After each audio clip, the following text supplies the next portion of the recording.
The black ships came from the void between stars. They moved like shadows across space, silent and deadly.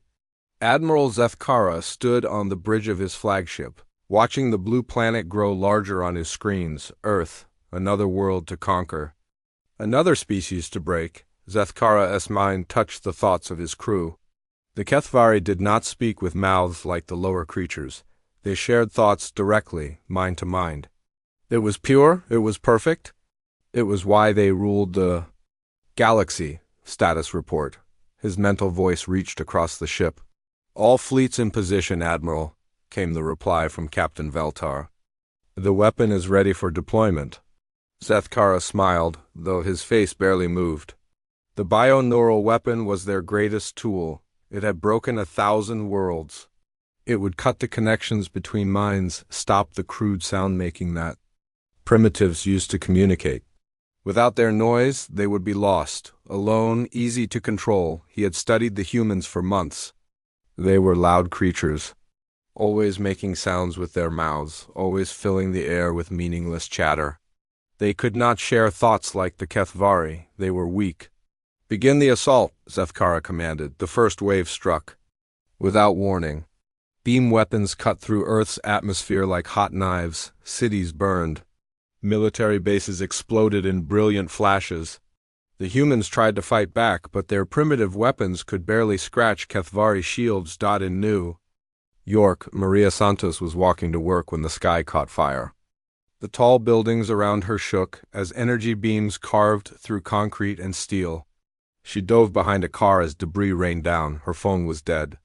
The radio in the car made only static sounds. All around the world, the same scene played out. London burned, Tokyo shattered, Moscow crumbled. The Kethvari ships moved like death itself, unstoppable and cold. General Harrison Burke was in the Pentagon when the attack began. He watched on screens as his bases went dark one by one. His communication networks failed. His satellites went silent. "Sir, we're getting reports from every major city," Lieutenant Johnson said, his voice shaking. "They're hitting everything." "At once," Burke nodded grimly. He had seen alien attacks in movies, but this was real. This was happening. And they were losing badly. The assault lasted 3 hours. When it ended, half of Earth's major cities lay in ruins. Millions were dead or wounded. But the real attack was just beginning. High above the planet, Zethkara gave his final order. "Release the weapon." The bioneural device looked small and harmless. It was no bigger than a human child. But inside it held the power to break an entire species. It fell toward Earth like a silver tear, entering the atmosphere without burning. Up. At exactly 1,000 meters above the surface, it exploded. The explosion made no sound. It created no flash of light. But invisible waves spread out from it, covering the entire planet in seconds. The waves passed through walls, through water, through the deepest caves. Nothing could stop them. Maria Santos felt it first as a strange tingling in her head. She was helping pull people from a collapsed building when the sensation hit her. For a moment, everything seemed normal. Then she tried to call out to another rescuer. No sound came from her mouth. She tried again, putting her hand to her throat. Her vocal cords moved but produced nothing. Around her, other people were opening and closing their mouths like fish out of water. Their faces showed panic and confusion. In the Pentagon, General Burke was giving orders when his voice simply stopped working. He kept talking but heard nothing. His officers stared at him with wide eyes, their own mouths moving silently. Lieutenant Johnson grabbed a pen and paper. He wrote quickly, "Sir, I can't hear anything. Can you hear me?" Burke shook his head and took the pen. "No sound at all. What did they do to us?" Across the planet, 8 billion humans discovered they could no longer speak or hear. The silence was complete and terrifying. Parents could not call to their children. Doctors could not give orders. Pilots could not radio for help. The Kethvari had done what they always did. They had cut the strings that held human society together. Admiral Zethkara felt satisfaction flow through his mind. On his screens, he watched human cities fall into chaos. Cars crashed as drivers could not hear warning sounds. Planes fell from the sky as pilots lost contact with control towers.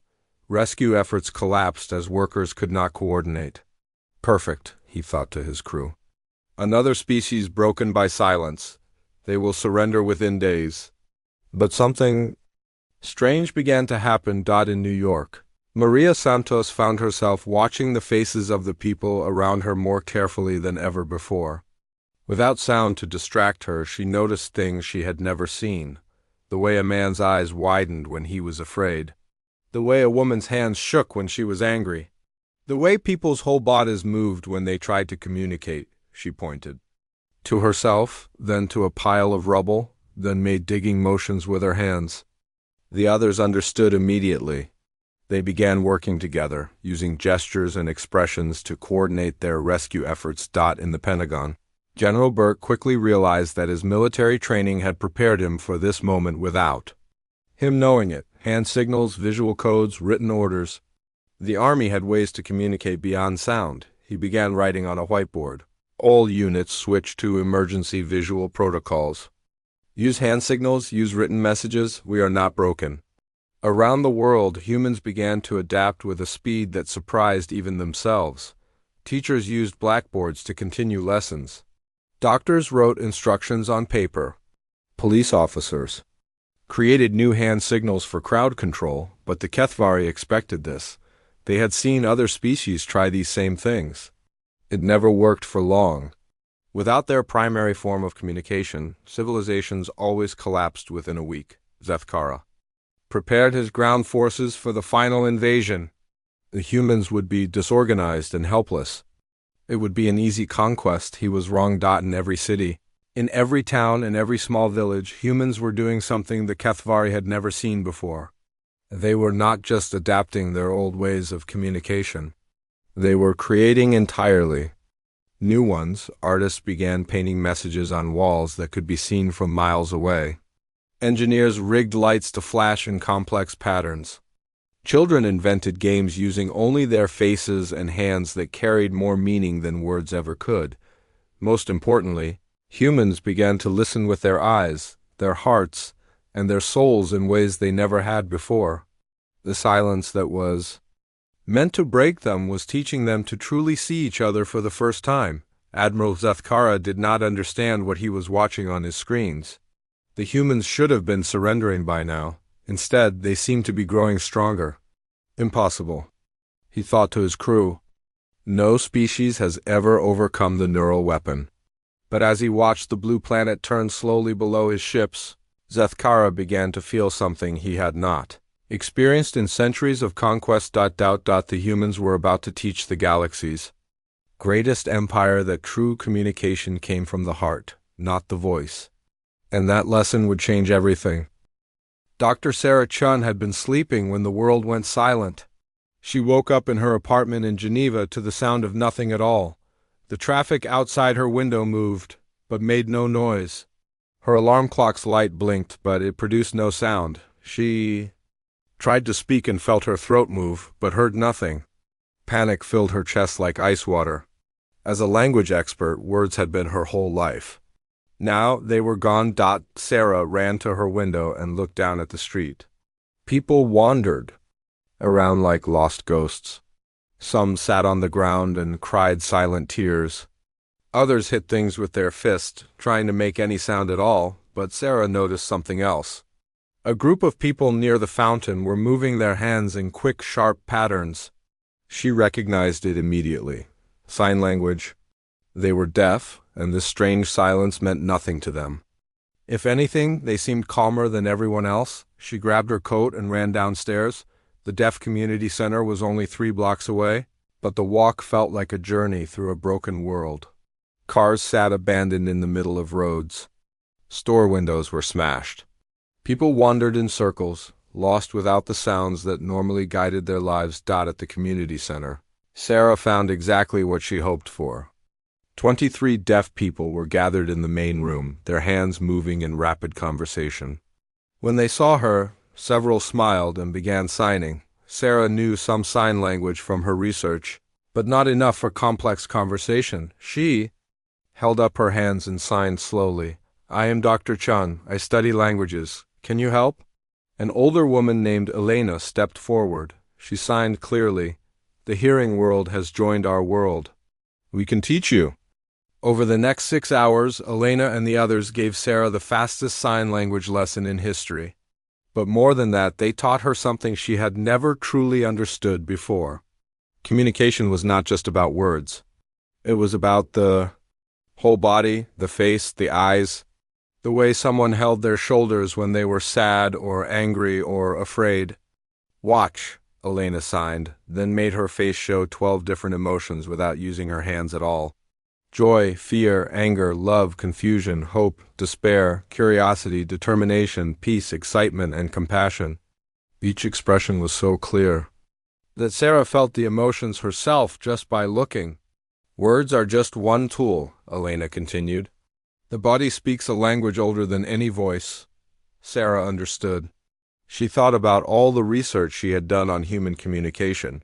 Scientists had always focused on speech, on grammar, on vocabulary, but they had missed the bigger picture. Humans had been communicating without sound for thousands of years before they ever learned to speak. Cave paintings, dance, music without words, mathematics, art. She rushed back to her apartment and began writing, not with her voice but with her hands, filling page after page with ideas. If humans could learn to use their full communication potential, they might not just survive the silence.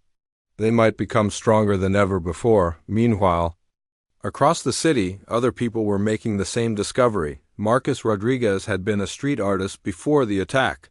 Now he stood in front of a blank wall with cans of spray paint, thinking. His usual graffiti would not work anymore. No one could read the words aloud. But maybe that was not the point. He began painting, but not letters or words. Instead, he painted emotions directly.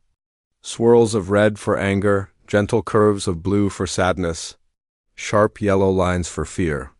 As he worked, people began to gather behind him. When he finished, the wall showed a story without a single word. It showed the attack, the fear, but also hope, the image of humans helping each other. The painting said, "We are hurt, but we are not broken." People began nodding and pointing. They understood perfectly. Some began to cry, but their faces showed relief too. Someone had found a way to speak to all of them at once. Marcus picked up another can of paint and handed it to a young girl. She smiled and began adding her own images to the wall. Within an hour, 50 people were painting together, creating a massive artwork that told the story of their shared experience. In hospitals around the world, doctors were learning the same lesson. Dr. James Park had been operating when the silence fell. His patient was still under anesthesia, but his surgical team was now deaf and mute. At first, panic set in. How could they perform surgery without being able to talk to each other? But then Dr. Park remembered his training. Surgery was not really about talking. It was about watching, about knowing, about moving together like dancers. He pointed to the instruments he needed. His nurses understood immediately. He moved his head to show where they should position themselves.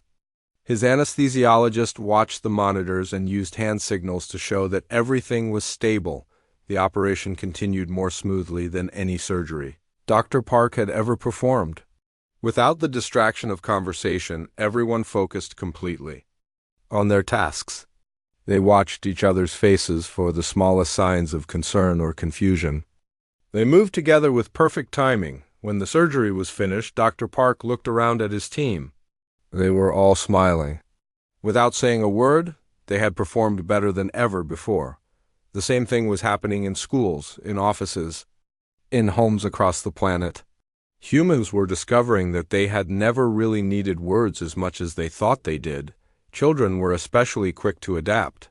In a playground in São Paulo, Brazil, 8-year-old Ana Gutierrez invented a new game. She called it face tag, though she could not say the name out loud. Players had to copy each other's facial expressions exactly. It was harder than it sounded, but incredibly fun. Soon, children everywhere were playing face tag, but they were also learning something important. They were learning to read the emotions of others more clearly than any adult had ever taught them to do. Teachers found that their students were paying attention better than ever before. Without the ability to whisper or make noise, children focused completely on the lesson. And teachers, unable to rely on their voices, had to be more creative. They used their whole bodies to tell stories. They drew pictures that moved across blackboards like movies. They taught through pure expression and movement. Parents discovered that bedtime stories worked just as well with pictures and gestures as they ever had with words. Maybe better. Children would watch their parents' faces with complete attention, seeing love and care expressed more clearly than any lullaby could ever convey.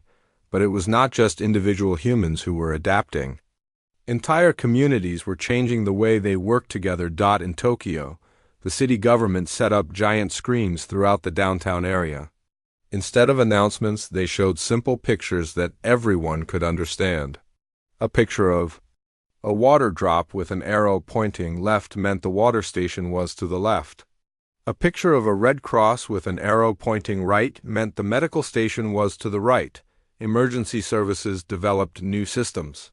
Firefighters used colored lights to coordinate their efforts. Police officers carried small whiteboards for taking statements. Paramedics learned to read vital signs and symptoms without asking questions. Most amazingly, crime rates began to drop.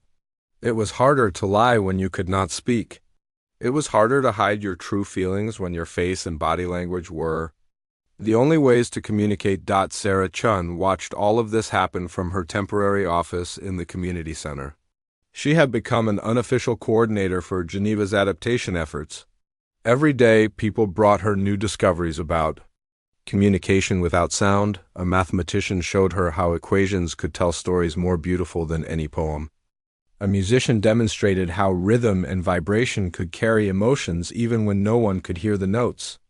A chef proved that taste and smell could communicate comfort and love more powerfully than any words. But the most important discovery came from an unexpected source. Mrs. Patterson was 93 years old and had lived in Geneva her entire life.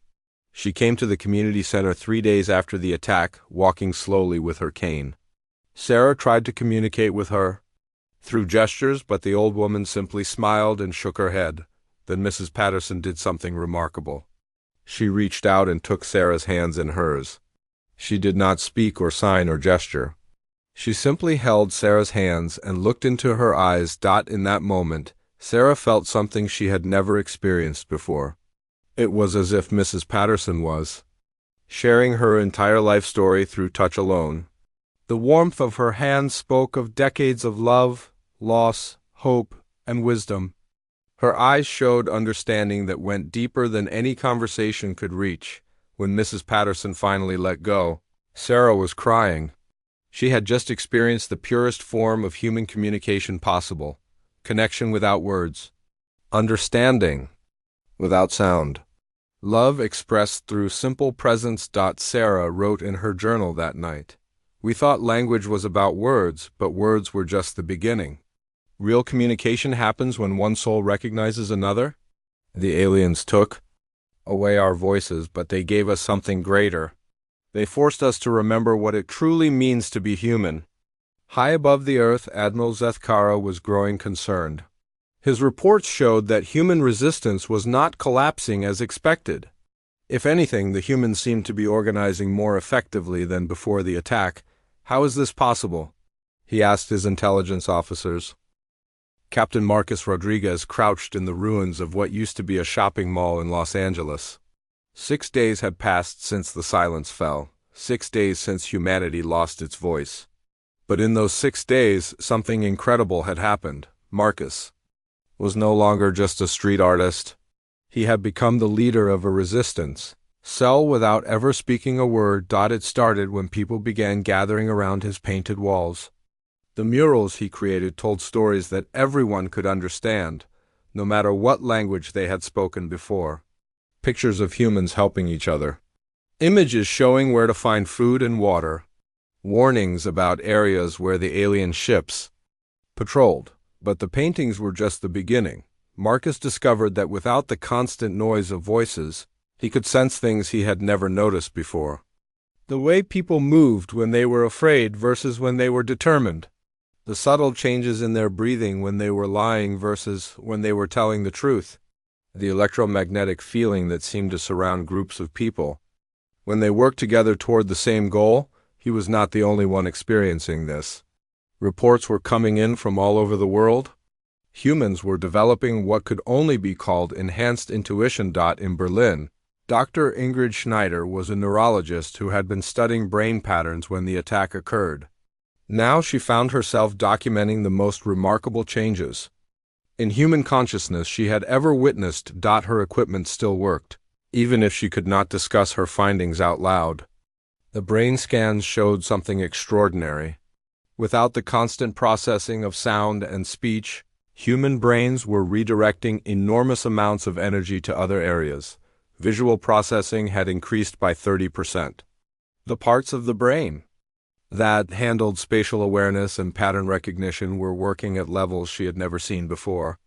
Most interesting of all, the neural networks responsible for empathy and emotional reading were becoming incredibly active. Humans were literally evolving. Not over millions of years, but over days. Dr. Schneider wrote her findings on large sheets of paper that she posted outside her clinic. Other scientists around the world were doing the same thing. Without academic conferences or peer review, they were sharing discoveries through pure visual communication. What they found was remarkable. Humans separated by thousands of miles were independently developing the same new abilities: enhanced facial recognition, the ability to read micro-expressions that had been invisible before, improved spatial memory, heightened awareness of body language and posture. But the most incredible discovery was what Dr. Chun in Geneva called the network effect. Sarah had been documenting how different communities adapted to the silence. What she found surprised her: groups of humans who worked together regularly were beginning to communicate with an efficiency that seemed almost telepathic. She observed it first in a restaurant kitchen. The chef and his 3 assistants moved together like a single organism. Without a word, they coordinated complex meal preparation with perfect timing. When one person needed something, another would hand it to them before they even gestured for it. Sarah timed their work. They were actually faster and more efficient than they had been before losing their voices.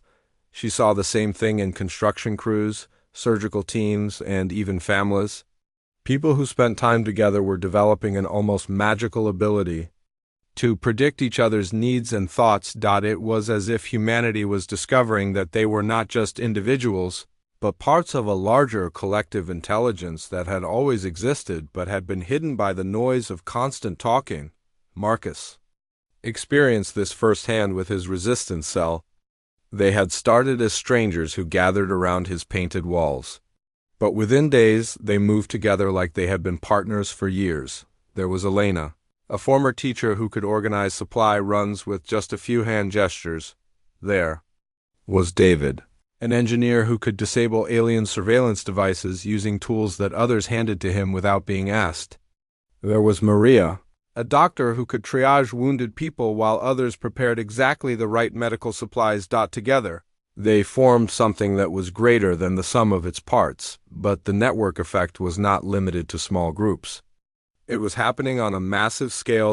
In New York, millions of people were unconsciously coordinating their movements through the city.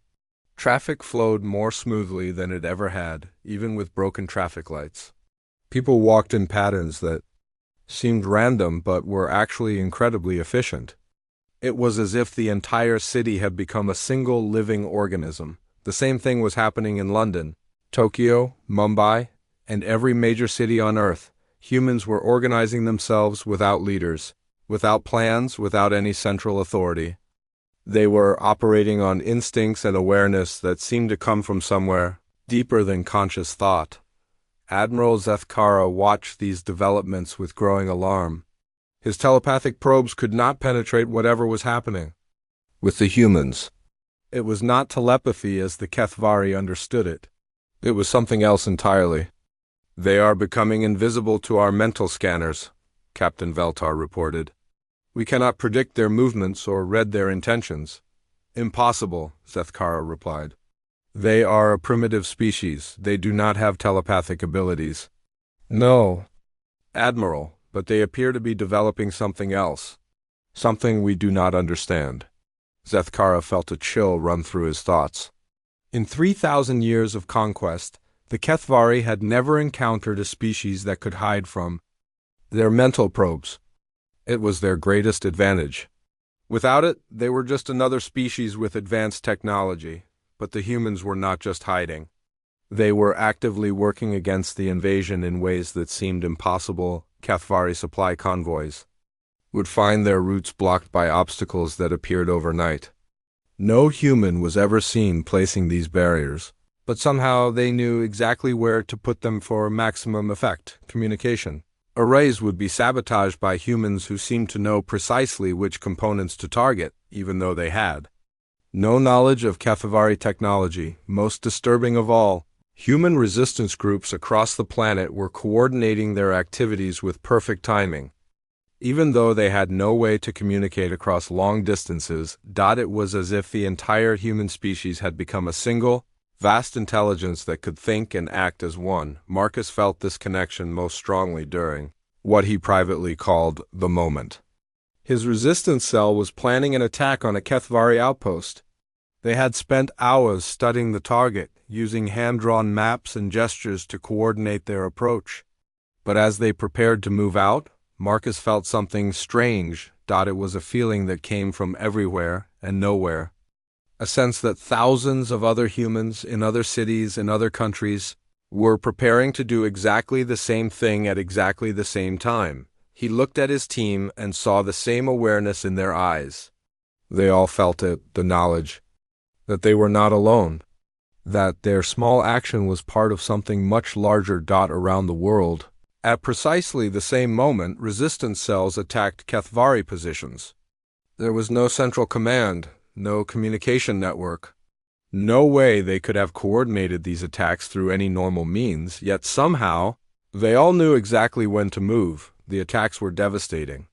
The Kethvari who had been expecting scattered, disorganized resistance instead faced coordinated strikes that hit them from every direction at once. In space, Admiral Zethkara watched his tactical displays with growing horror. Red warning lights marked damaged facilities across the entire planet. His forces were being attacked simultaneously on every continent. How are they doing this? He demanded. His officers had no answer. Their telepathic probes detected nothing. Their surveillance systems showed no long-range communication.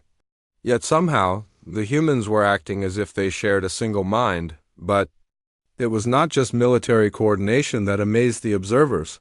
The humans were also sharing resources and knowledge on a global scale through methods that seemed to bypass all known laws of communication. Artists in Paris would create paintings that somehow inspired nearly identical artworks in Sydney. Scientists in Tokyo would have breakthrough insights that researchers in New York would independently discover hours later. Engineers in Sao Paulo would solve problems using techniques that colleagues in Mumbai had developed without any way to share information. It was as if human consciousness itself was networking in ways that transcended physical limitations. Dr. Chun documented case after case of this phenomenon.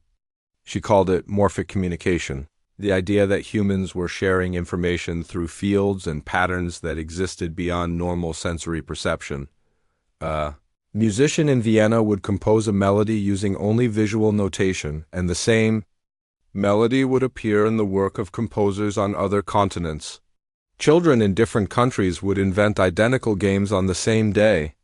Solutions to problems would spread through human populations faster than any communication system could carry them. The silence that was meant to isolate humans from each other had instead connected them more deeply than they had ever been connected before. But perhaps the most remarkable development was what happened to human creativity and innovation. Without the distraction of constant conversation, human minds were free. Admiral Zethkara had ruled the void between stars for over 2 centuries. He had broken civilizations that spanned entire solar systems.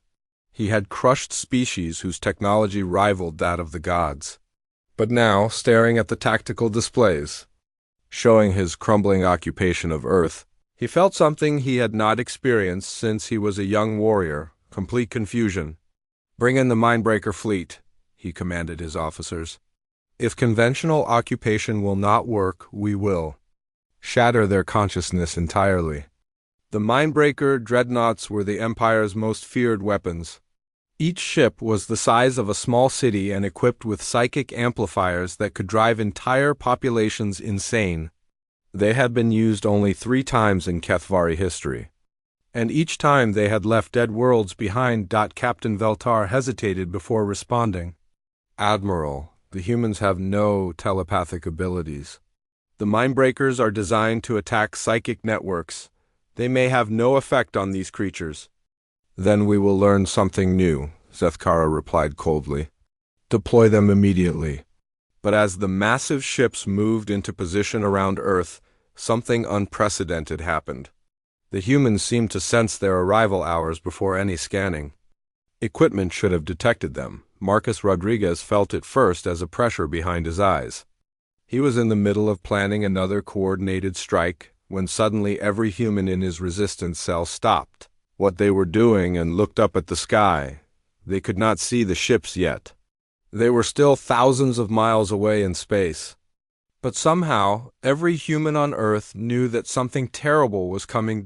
In Geneva, Dr. Sarah Chun felt the same sensation. It was like standing in a field before a thunderstorm when the air itself seems to vibrate with coming lightning. She looked around the community center and saw the same awareness on every face. Elena, the deaf woman who had taught her sign language, moved her hands in rapid gestures. "Great danger approaches, but we are ready." Sarah did not know how Elena could be so certain, but she felt the same strange confidence. The humans were ready for whatever was coming, even though they had no idea what it would be. The feeling spread across the entire planet like a wave. In Tokyo, millions of people simultaneously looked up at a sky that seemed normal but felt heavy with threat.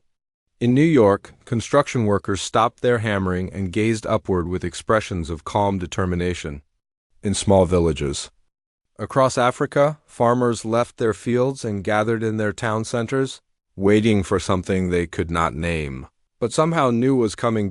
It was the most remarkable display of collective intuition in human history. 8 billion people acting on the same instinct at the same time. The Mindbreaker ships descended through Earth's atmosphere like falling mountains. Each one was dark and angular, covered in structures that hurt to look at directly. As they moved, they projected waves of psychic energy designed to cause madness and despair in any thinking being. The waves hit the planet like invisible tsunamis, and absolutely nothing happened. Admiral Zethkara watched his instruments in disbelief. The psychic amplifiers were operating at full power.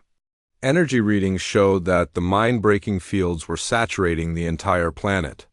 But the humans showed no signs of mental distress. If anything, they seemed calmer than before. "Impossible," he whispered to his bridge crew. "No species can resist the Mindbreakers. No consciousness can remain intact under that level of psychic assault." What the Admiral did not understand was that the humans were not resisting the psychic waves. They were invisible to them. The Mindbreaker technology worked by attacking the electromagnetic patterns that most telepathic species used for thought. But human consciousness operated on completely different principles. The enforced silence had revealed that human minds were connected through quantum fields, bioelectric resonances, and information patterns that existed outside the normal spectrum of psychic energy. The Kethvari weapons were like trying to jam a radio by shining bright lights at it. They were attacking the wrong type of signal entirely, but the humans did more than just survive the psychic assault. They used it. Dr. Chun was the first to notice what was happening. As the invisible waves from the Mindbreaker ships washed over the planet, human coordination actually improved. It was as if the psychic energy was being absorbed and transformed into something else entirely. She wrote frantically in her notebook, "The alien mental attacks are acting like a carrier wave for human consciousness. Instead of breaking our minds, they are amplifying our connection to each other." Around the world, the same phenomenon was occurring. The psychic energy meant to drive humans insane was instead creating the most powerful communication network in human history. Marcus felt it happen in real time. As the waves from the alien ships passed through him, his awareness suddenly expanded. He could sense not just his own resistance cell, but every human fighting against the occupation. He could feel their emotions, their plans, their determination, but it was not telepathy as the Kethvari understood it. It was something deeper and more fundamental.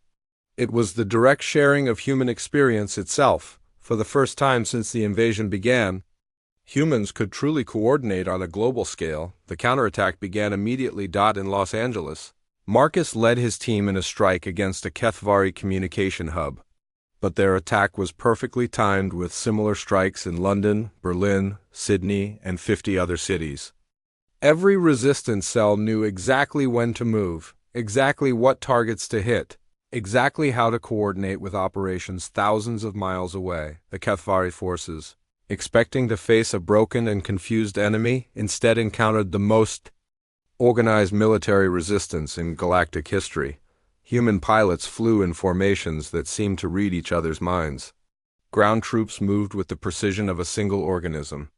Engineers disabled alien technology with knowledge they seemed to pull from a shared pool of expertise, but the most devastating human weapon was not technological at all.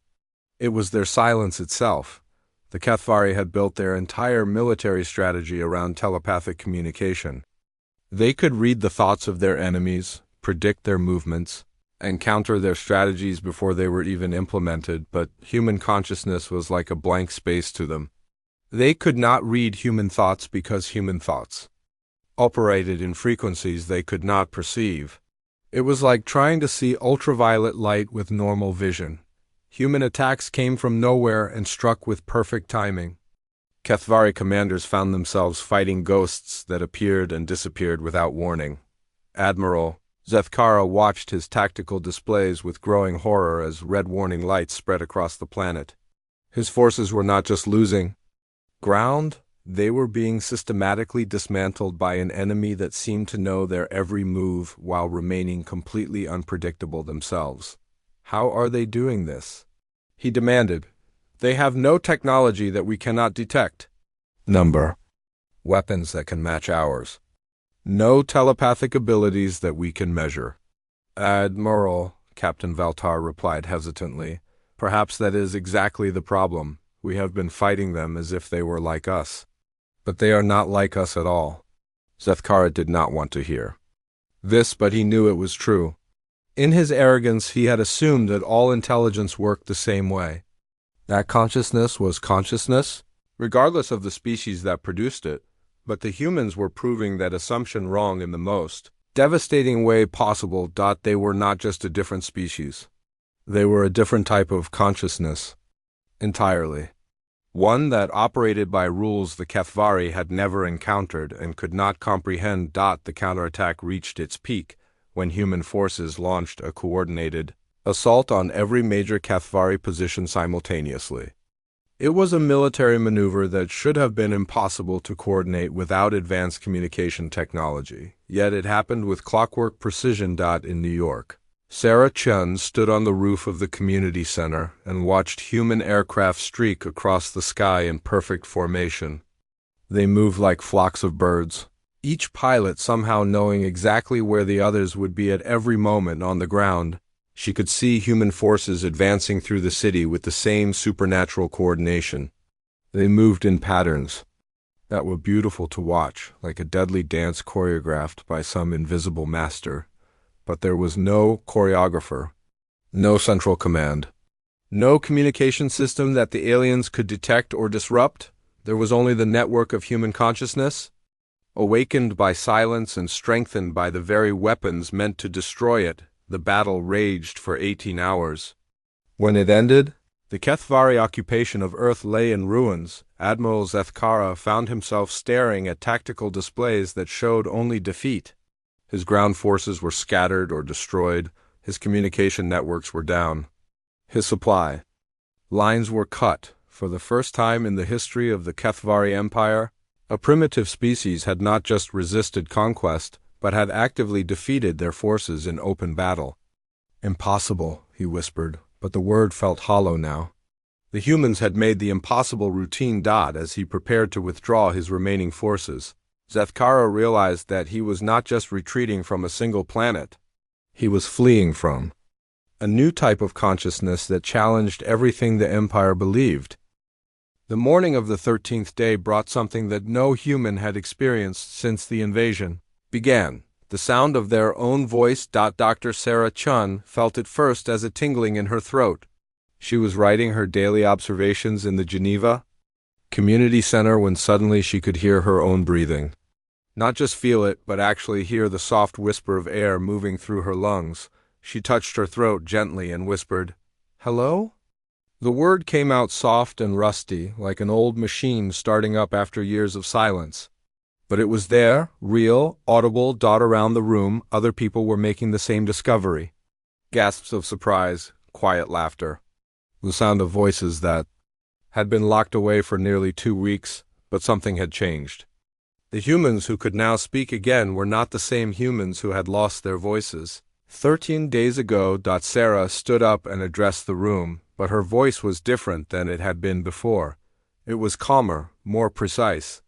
Every word seemed to carry weight and meaning that went far beyond its simple definition. "We can speak again," she said simply. "But we do not need to speak to be heard."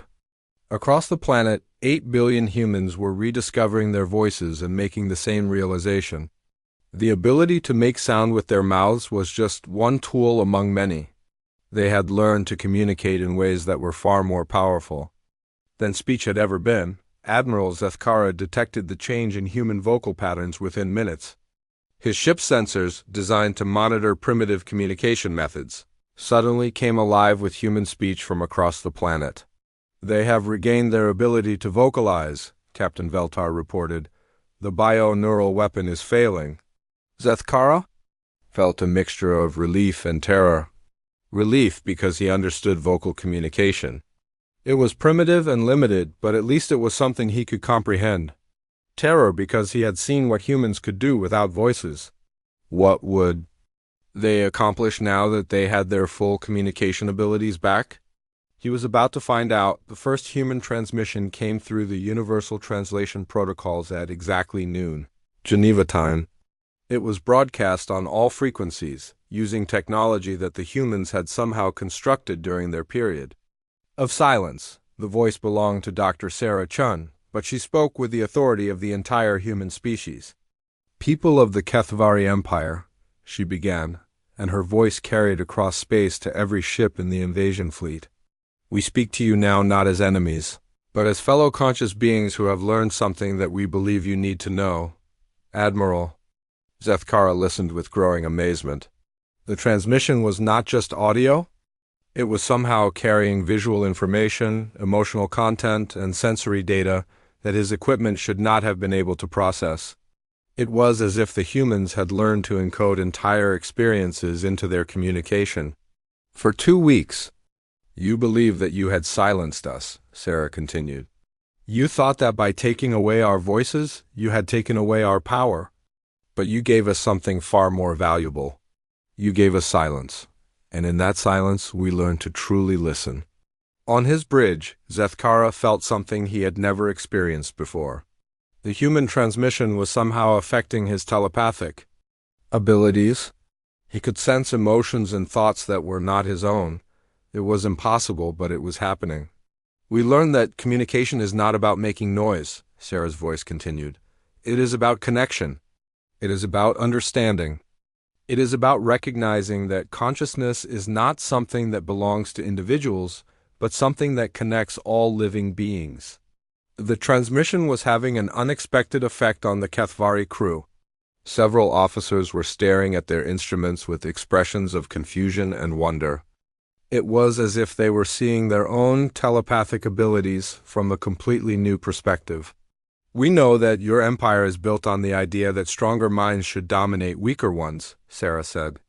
"But strength is not about the ability to impose your thoughts on others. Strength is about the ability to truly hear what others are trying to share with you. Captain Veltar turned to his admiral with an expression that Zethkara had never seen before. "Admiral, I can feel what she is describing. It is as if their communication is showing us something we never knew existed." Zethkara tried to dismiss this as impossible, but he could feel it too. The human transmission was not just words and images, it was somehow sharing the actual experience of human consciousness. The feeling of being connected to 8 billion other minds, not through domination, but through empathy and understanding. "You came to our world believing that silence meant surrender," Sarah continued. "But we have learned that silence can be the most powerful form of communication. In silence, we learn to see each other clearly. In silence, we learn to move together as one. In silence, we discover that consciousness is not a weapon to be used against others, but a gift to be shared with them." The transmission paused, and in that pause something extraordinary happened. Every Kethvari in the invasion fleet felt for just a moment what it was like to be human. They experienced the warmth of connection without domination, the joy of understanding without control, the peace of belonging to something larger than themselves without losing their individual identity. It lasted only seconds, but it was enough to change everything. "We offer you a choice," Sarah's voice resumed. "You can continue to try to conquer us, to impose your will through force and fear, or you can learn what we have learned. That the universe is vast enough for many different types of consciousness. That strength comes not from silencing others, but from learning to hear the music that emerges when different voices join together in harmony." On the bridge of his flagship, Admiral Zethkara felt something crack inside his mind. For over 2 centuries he had believed that the Kethvari way was the only way, that telepathic dominance was the natural order of the universe, that consciousness was a zero-sum game where one mind's strength required another's weakness, but the humans were offering a different vision. A universe where different types of consciousness could coexist and even strengthen each other. "We will not fight you anymore," Sarah said, and her words carried the weight of absolute truth. "Not because we cannot, but because we choose not to. We have learned that every act of violence diminishes all consciousness, including our own. Instead, we invite you to learn with us." The transmission ended, but its effects continued to ripple through the Kethvari fleet. Officers who had spent their lives imposing their thoughts on others were experiencing what it felt like to truly share consciousness for the first time. Captain Veltar was the first to speak. "Admiral, I have never felt anything like that. It was as if I could experience existence from an entirely different perspective without losing myself in the process."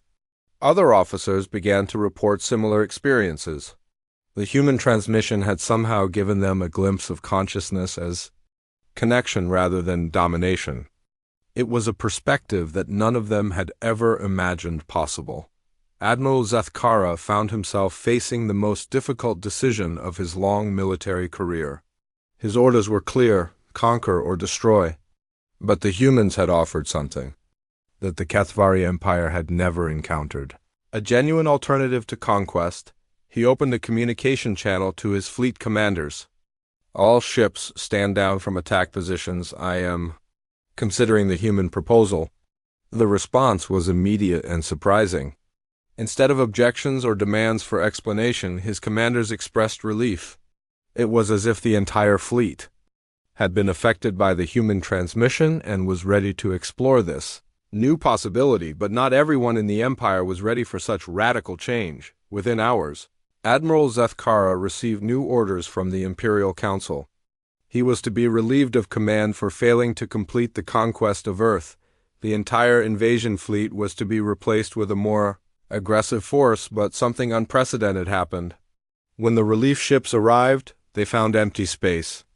Where the invasion fleet should have been, Admiral Zethkara and his entire force had vanished. They had not retreated to Imperial space. They had not been destroyed by human weapons. They had simply disappeared from all tracking systems and communication networks. The truth was far more remarkable than the Imperial Council could have imagined. Zethkara had made a choice that no Kethvari commander had ever made before. He had chosen to learn rather than conquer. His fleet was in orbit around Earth, but they were no longer invaders. They were students. Human volunteers had been transported up to the ships to begin what Dr. Chun called the Great Exchange. Humans would teach the Kethvari about consciousness as connection, while the Kethvari would share their knowledge of telepathy and advanced technology. It was not an easy process. Both species had to unlearn thousands of years of assumptions about how consciousness worked. But it was possible, and it was transformative. The Kethvari learned that telepathy did not have to be about domination. They could share thoughts and emotions without overwhelming other minds. They could contribute to a collective consciousness without losing their individual identity. The humans learned that their new abilities could be enhanced and refined. Their network of consciousness could be expanded beyond Earth, potentially connecting with other species across the galaxy.